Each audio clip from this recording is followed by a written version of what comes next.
Sarah arrived at Evan's house for his birthday party, feeling a mix of excitement and nervousness.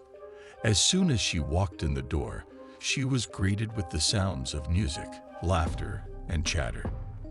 The decorations were elaborate, and it was clear that Evan had put a lot of effort into making this a special occasion. Sarah searched the crowd for Evan, but he seemed to be missing. She made her way to the kitchen to grab a drink, and that's when she saw him. Evan was sitting alone at the kitchen table, staring off into space. He looked different, almost detached. Sarah tried to strike up a conversation, but he seemed distant and distracted. She assumed he was just preoccupied with the party preparations. As more guests arrived, the party started to come to life. The living room was filled with people dancing, drinking, and having a good time. Sarah couldn't help but feel a little bit envious of their carefree attitudes. She had been going through a tough time lately, and the thought of losing control like that made her anxious. But she pushed those thoughts aside and tried to join in on the fun. As the night wore on, Sarah noticed that Evan was still nowhere to be found. She asked around, but nobody had seen him. She started to feel a sense of unease, but she tried to brush it off. She assumed he was just taking a break from the party. But when she finally did see him again, everything changed. Evan suddenly appeared in the doorway, looking pale and sickly. His eyes were hollow, and he seemed to be in a trance. Sarah called out to him, but he didn't respond.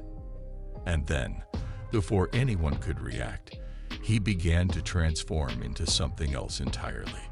Sarah and the other party guests watched in horror as Evan's body contorted and twisted, his limbs elongating and his skin turning a sickly shade of green.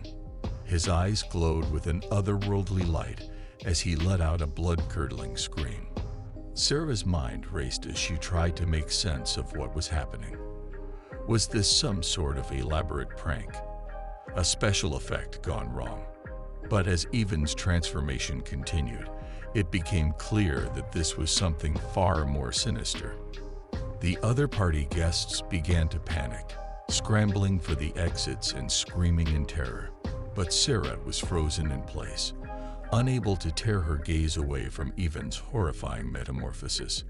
As he finished changing, he turned to face her, his eyes now full of a malevolent intelligence that chilled her to the bone.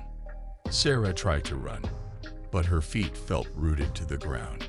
Evan started to move towards her, his body slinking and undulating like a snake. Sarah could feel his hot breath on her face as he leaned in, his eyes boring into hers. She could see a flicker of recognition in them, as if a part of Evan was still inside this monstrous shell. And then, just as suddenly as it had started, Evan's transformation stopped. He stood before her, his body still grotesque and inhuman, but his eyes now pleading for help. Sarah knew she had to do something, but what could she do to stop something so terrifying and unreal? Sarah's mind raced as she tried to figure out what to do. Evan, her once close friend, was now a horrifying monster, and the other party guests had fled in terror. Sarah knew that she couldn't do this alone, but who could she turn to for help? As she stood frozen in fear, Evan began to move towards her again, his movements slow and deliberate. Sarah's heart pounded in her chest as she tried to think of a way to defend herself.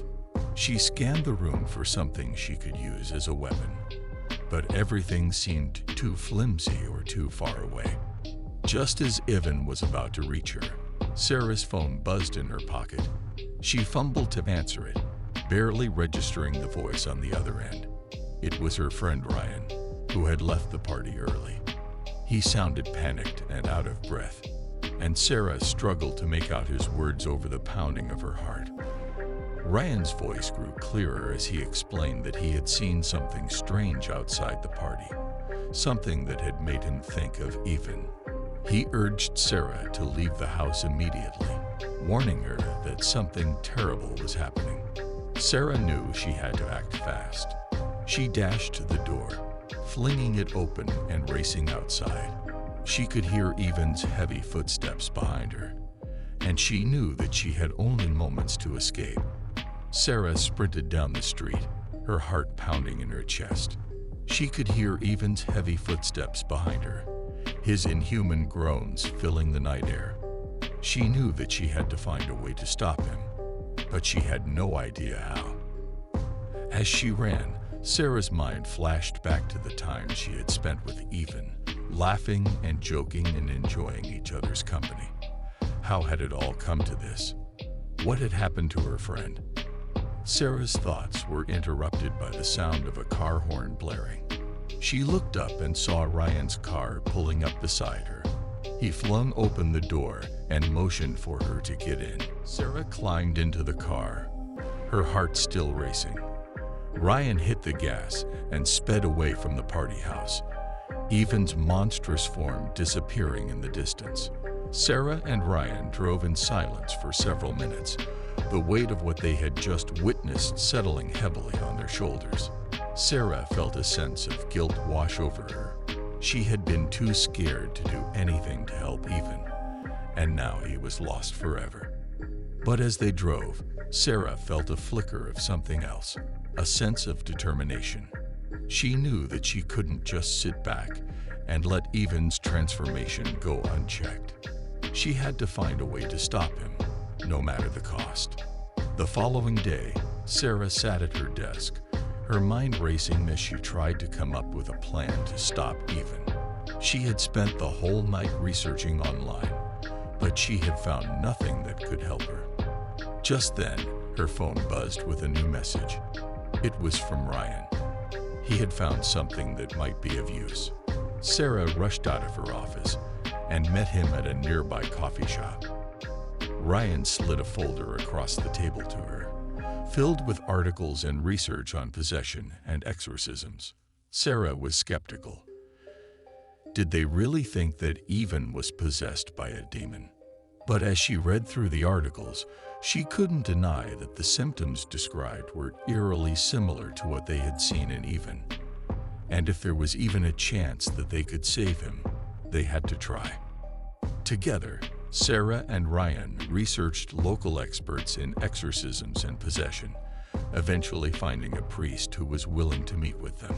They told him everything they had seen and everything they had learned, and the priest agreed to perform an exorcism on Evan. It wasn't going to be easy, but Sarah knew that they had to do everything in their power to save her friend. She was terrified of what might happen, but she was even more terrified of what would happen if they did nothing. With a newfound sense of purpose, Sarah and Ryan set out to confront the ghost that had once been their friend.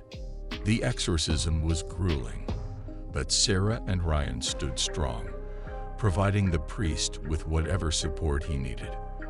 For hours, they watched as Evan writhed and contorted, his voice changing and his body twisting in ways that should have been impossible. Finally, after what felt like an eternity, Evan's body went limp. Sarah held her breath, afraid to believe that it was over. But when Evan's eyes fluttered open and he weakly smiled at her, she knew that they had done it. They had saved him. As the weeks passed, Evan slowly but surely returned to his old self. He couldn't remember anything that had happened while he was possessed, but he was grateful to Sarah and Ryan for standing by him through it all. In the end, Sarah couldn't help but feel a sense of relief mixed with lingering dread. She knew that they had defeated the ghost that had once been Evan, but she couldn't shake the feeling that something like this could happen again. She made a promise to herself to always be vigilant and to never forget the horror that they had faced. For Sarah, life would never be the same, but she was grateful for her friends and for the strength and bravery that they had all shown in the face of unimaginable terror.